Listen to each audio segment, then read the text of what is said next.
Welcome friend.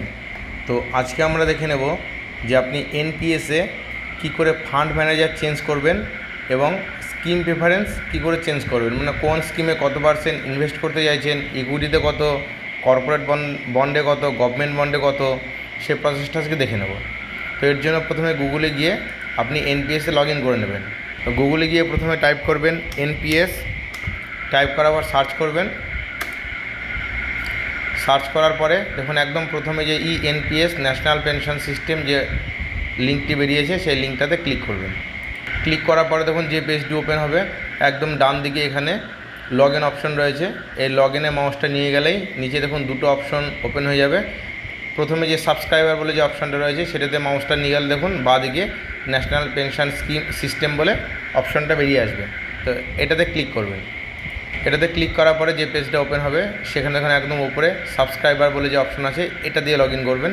তো এখানে আপনার ইউজার আইডি এবং পাসওয়ার্ড দুটো বসিয়ে দেবেন এবং তার নিচে এন্টার ক্যাপচা কোড এটা বসিয়ে দেবেন, মানে এই সংখ্যা দুটো যোগ করে কত হচ্ছে সেটা বসাতে হবে। বসানোর পরে এই বক্সটা টিক করে দেবেন, দিয়ে সাবমিটে ক্লিক করবেন, তাহলে লগ ইন হয়ে যাবে। তো আমি এগুলো সব বসিয়ে নিচ্ছি। আপনার এই ডিটেলসগুলো সব বসানো হয়ে গেলে সাবমিটে ক্লিক করবেন। দেখুন সাবমিটে ক্লিক করার পর আপনার এনপিএসের যে অ্যাকাউন্ট সেটাতে লগ ইন হয়ে যাবে। এবার দেখুন এখানে ওপরে অনেক কটা অপশন রয়েছে, মাউসগুলো নিয়ে যাবেন, সব অপশনগুলো দেখতে পাবেন। তো একদম প্রথমে দেখুন যে ট্রানজ্যাক্ট অনলাইন, যেটার থেকে আপনি এনপিএসে পেমেন্ট করেন অনলাইনে, সেই অপশনে একটু নিচের দিকে এসে দেখুন 4 নম্বরে আছে চেঞ্জ পিএফএম, মানে প্রেফার ফান্ড ম্যানেজার। এইটা যে চেঞ্জ পিএফএম আছে এটাতে ক্লিক করবেন। এটাতে ক্লিক করার পরে আপনার এখান থেকে দেখুন টায়ার টাইপটা এখানে সিলেক্ট করে নেবেন। আমার টায়ার 1, তো আমি টায়ার 1টা সিলেক্ট করে নিলাম। সিলেক্ট করার পরে সাবমিটে ক্লিক করবেন। এবার একটা পপ আপ বক্স ওপেন হবে, এখানে প্রসিডে ক্লিক করবেন। প্রসিডে ক্লিক করার পরে দেখুন আপনার এই এনপিএসের ডিটেলসটা এখানে শো করবে। শো করার পরে আপনার যে স্কিমটা রয়েছে কোন স্কিমে কত পার্সেন্ট আছে সেটাও দেখাচ্ছে এখানে। আমার এসবিআই পেনশন ফান্ড ম্যানেজার আছে টায়ার 1। তো মানে ইকুইটিতে 75% আছে এবং জি মানে গভর্নমেন্ট বন্ড, তো এটাতে আছে হচ্ছে 25%। স্কিম প্রেফার চেঞ্জ কাউন্টার, মানে আমি এখন একবারও যে স্কিম বা ফান্ড ম্যানেজার চেঞ্জ করিনি, তাই এখানে 00 দেখাচ্ছে। আপনি যতবার চেঞ্জ করবেন সেই সংখ্যাটা এখানে উঠে যাবে। তো এবার আপনি সাবমিটে ক্লিক করবেন। এবার সাবমিটে ক্লিক করার পরে দেখুন যে পেজটি ওপেন হবে সেখানে যে স্কিম প্রেফারেন্স টাইপ এখানে রয়েছে অনেক কটা option, active choice, aggressive auto choice, moderate auto choice বা বিভিন্ন অপশন রয়েছে। তো আপনি যদি এখানে অ্যাগ্রেসিভ অটো চয়েস করেন, তো অটো চয়েস করলে আপনার এজ অনুযায়ী কোন ফান্ডে কতটা, ইকুইটিতে কতটা, গভর্নমেন্ট বন্ডে কতটা দিতে হবে সেটা অটোমেটিক কিন্তু সিলেক্ট হয়ে যাবে। তার একটা লিস্ট আছে, আপনি নেট থেকে চাইলে দেখে নিতে পারেন যে কোন বয়স অবধি কত পার্সেন্টেজ কোন ফান্ডে দেওয়া হয় এবং বয়স বাড়ার সাথে সাথে কোন ফান্ডে বাড়ে কোন ফান্ডে কমে, অটোমেটিক ওটা অটো চালু হয়ে যাবে আপনার, অটোমেটিক ওই বয়স অনুযায়ী সেইভাবে চলতে থাকবে। তো আপনি অ্যাক্টিভ চয়েসে যদি ক্লিক করেন তাহলে আপনি এখান থেকে কোনটাতে কত পার্সেন্ট দেবেন সেটা আপনি নিজে চুজ করতে পারবেন। তো আমি এই অ্যাক্টিভ চয়েসে ক্লিক করলাম, এবার ওকে করে দেবেন।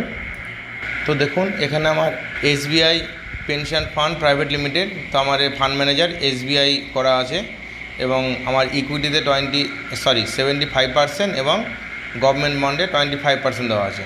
তো আমি এখানে ফান্ড ম্যানেজারটাও চেঞ্জ করব। তো আমি এখানে এসবিআই থেকে আমি এইচডিএফসি পেনশন ম্যানেজমেন্ট কোম্পানি যে আছে সেটা আমি সিলেক্ট করব। আর আমি এখান থেকে যে স্কিম রয়েছে সেই স্কিমটাও চেঞ্জ করব। তো ইকুইটিতে 75 আছে তাই থাকবে। তো এখানে গভর্নমেন্ট বন্ডে যে 25% ছিল এটা আমি এর থেকে কিছুটা অংশ কর্পোরেট বন্ডে অ্যাড করব। তো এই অ্যাড করার জন্য আপনি এখানে দেখুন একটা অ্যাড বলে অপশন রয়েছে, তো অ্যাডে ক্লিক করবেন। দেখুন অ্যাডে ক্লিক করলে নিচে আর একটা কিন্তু লাইন নেমে এসছে, অ্যাড হয়ে গেছে। তো আমি এখান থেকে আগে সব সিলেক্ট করে নিলাম। এসবিআইটা আমি এখান থেকে এইচডিএফসি ফান্ড ম্যানেজার এটা চুজ করে নিলাম। এবার স্কিম নেমটা দেখুন এখানে আছে, স্কিম নেম এখান থেকে যে ইকুইটি, মানে ইকুইটি, তাই ইটা সিলেক্ট করলাম। সিলেক্ট করার পরে এটা 75% ছিল, 75ই রাখলাম। তারপরটা আমি এইচডিএফসি চুজ করলাম এবং এখান থেকে গভর্নমেন্ট বন্ড সিলেক্ট করলাম। সিলেক্ট করে এটাতে আমি 10% রাখলাম এবং তারপরে দেখুন আর একটা আছে, এটাও আমি এইচডিএফসি সিলেক্ট করলাম। সিলেক্ট করে এখান থেকে কর্পোরেট বন্ড সিলেক্ট করলাম এবং কর্পোরেট বন্ডে 15% দিলাম।